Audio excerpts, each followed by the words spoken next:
Resign किया है, क्या वजह रही है इसके पीछे बताइए। इसमें आप देखेंगे एक अरसे से उत्तर प्रदेश में ब्राह्मण विरोधी अभियान चल रहा है और आपने कई इंसिडेंट देखे होंगे। ब्राह्मण की जेल में डिप्टी जेलर ने पीट पीट के हत्या कर दी।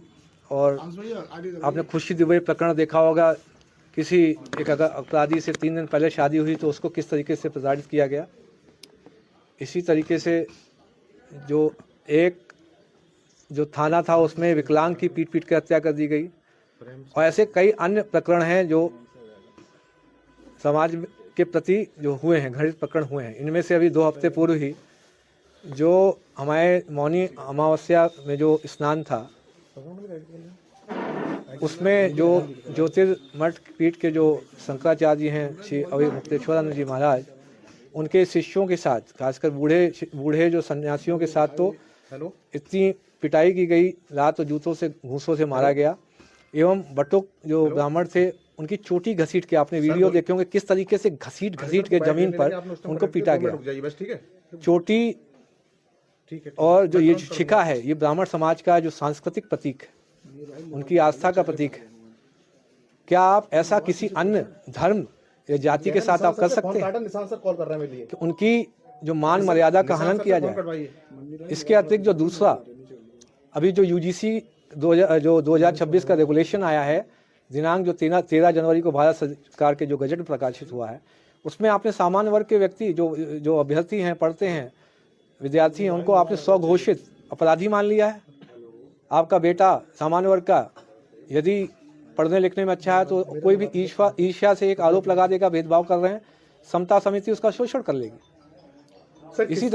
इसी तरीके से यदि आपकी बेटी पर किसी को गलत नज़र है, वो एक फर्जी निराधार शिकायत कर सकती। आपका समता समिति आपकी बेटी का शारीरिक शोषण कर सकती है।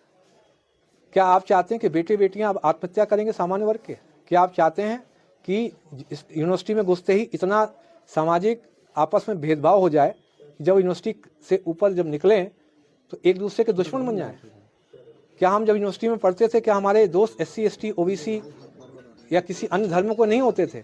आप एक ऐसी व्यवस्था का निर्माण करके जा रहे हैं जिसमें कि हम लोग एक दूसरे से लड़ेंगे, सरनेम देख के, जाति देख के, उपजाति देख के एक दूसरे से लड़ेंगे, मारेंगे एक दूसरे को। क्या आप चाहते हैं कि देश में सिविल वॉर की सिचुएशन डेवलप हो जाए?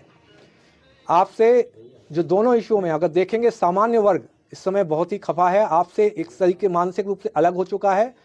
देखा जाए तो केंद्र सरकार और राज्य सरकार दोनों अब अल्पमत में आ चुकी हैं। सामान्य वर्ग बिल्कुल अलग हो चुका है। आज अगर चुनाव हो जाए तो केंद्र और राज्य में दोनों जगह यह सरकार नहीं बचेगी। जो बीजेपी का प्रारूप पहले जो था भारतीय जनता पार्टी, आज वो विदेशी जनता पार्टी है, भारतीय जनता पार्टी नहीं। ठीक है सर, सर किसको आपने रिजाइन? मैंने जिलाधिकारी महोदय को ईमेल के माध्यम से, मैंने जो माननीय राज्यपाल महोदय हैं उनको भी ईमेल के माध्यम से, और जो CEO हैं जो यूपी जो भारत निर्वाचन आयोग उत्तर प्रदेश में, उनको भी ईमेल के क्या अलंकारा अग्निहोत्री अपने इस रेजिग्नेशन पर अड़िग हैं, अपने इस फैसले पर अड़िग हैं? नहीं, इसमें अड़िग तो बहुत सोच समझ के, जब कोई आपका जो हमारा जो माननीय जनप्रतिनिधि ब्राह्मण समाज के हैं जब नहीं बोल रहे हैं तो किसी न किसी को बोलना पड़ेगा, नहीं तो ये सिविल वॉर सिचुएशन आ जाएगी।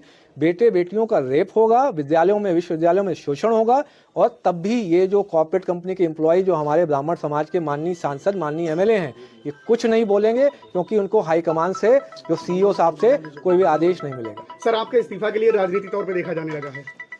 आपका विषय है, ये समाज के जो माननीय जनप्रतिनिधि हैं उनको अब डिसाइड करना है। मेरा तो ये आह्वान है कि आप केंद्र सरकार तुरंत इस UGC रेगुलेशन को वापस ले, और जो उत्तर प्रदेश में जो ब्राह्मण विरोधी अभियान चल रहा है वो उसको भी तुरंत सरकार वापस ले, रोके, और माननीय जनप्रतिनिधि जितने ब्राह्मण समाज के तुरंत अपने अपने जगह से इस्तीफा देकर समाज के साथ आए। सबसे पहला तो मुझे सभी से, माननीय अपने ब्राह्मण जनप्रतिनिधियों, MP MLA से निवेदन है, और जो भी बूथ लेवल या इधर उधर जो कार्यकर्ता है, मेरा उनसे भी अनुरोध है, अब आप इस्तीफा दे के अलग हो जाइए। अल्पमत में सरकार, अल्पमत में सामान्य वर्ग अब आपसे अलग हो चुका है। Thank you sir. ठीक है, लाइव पे हैं सर।